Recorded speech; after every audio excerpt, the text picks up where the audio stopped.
জয় গুরু গুরুদেব, জয় গুরু গুরুদেব, জয় শ্রীকৃষ্ণ, জয় শ্রীকৃষ্ণ, জয় শ্রীকৃষ্ণ। ঠাকুরমার কে চ্যানেলে স্বাগত। হে ভারত, ভূতগণ আদিতে অবক্ত এবং মধ্যেও ব্যক্ত এবং নিধনেও অবক্ত, অতএব এই বিষয়ে আবার বিলাপ কি?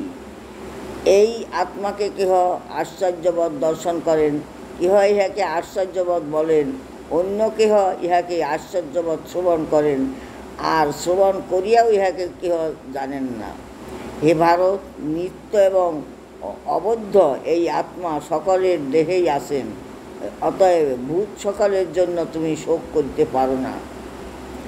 শ্রীকৃষ্ণ বলিলেন, তথাপিও স্বধর্মের প্রতি দৃষ্টি করিয়াও তুমি কম্পিত হইতে পারো না, কারণ যুদ্ধ ধর্ম হইতে ক্ষত্রিয়ের অন্য কিছু শ্রেয় নাই। হে পার্থ, এই যুদ্ধ আপনা হইতে আগত, ইহা স্বর্গের মুক্তদ্বার স্বরূপ। এই প্রকার যুদ্ধ সুখী ক্ষত্রিয়গণ লাভ করিয়া থাকে।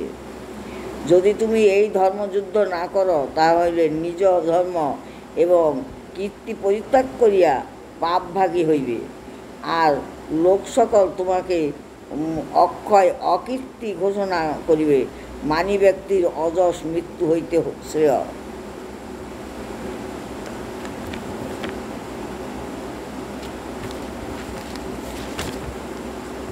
মহারথগণ মনে করিবেন, তুমি ভীত হইয়া যুদ্ধ করিতে নিবৃত্ত হইলে তাহাদিগের নিকট তুমি সম্মানিত ছিলে, তাহাদিগের নিকট হইতেই লঘুতা প্রাপ্ত হইবে।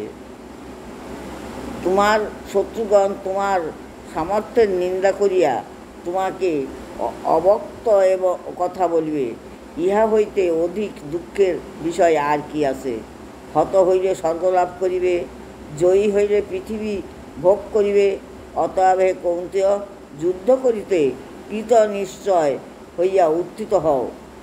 সুখ দুঃখ লাভালাভ এবং জয় পরাজয়ে তুল্য জ্ঞান করিয়া যুদ্ধার্থ প্রস্তুত হও, তাহা হইলে তুমি পাপভাগী হইবে না। হে পার্থ, এই তোমাকে সাংখ্যজ্ঞান বলিলাম, এখন বুদ্ধিযোগ ইহা বলিব, শ্রবণ করো। যে জ্ঞান প্রাপ্ত হইলে তুমি কর্মবন্ধন মোচন করিবে।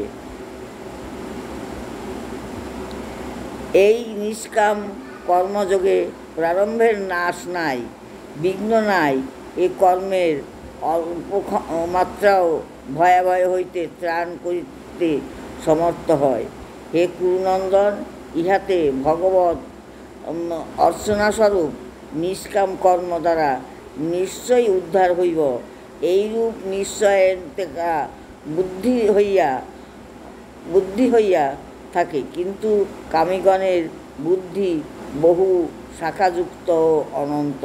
হে পার্থ, বেদের মুখ্য তাৎপর্য না জানিয়া তাহার গৌণার্থে বিচাররত কর্মফলের অতিরিক্ত কিছুই নাই, এইরূপ যাহারা বলে, সেই অনভিজ্ঞ ব্যক্তি সকল এই বাক্য ব্যবহার করিয়া থাকে।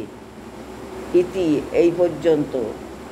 জয় গুরু গুরুদেব, জয় গুরু গুরুদেব, জয় গুরু গুরুদেব, জয় শ্রীকৃষ্ণ, জয় শ্রী।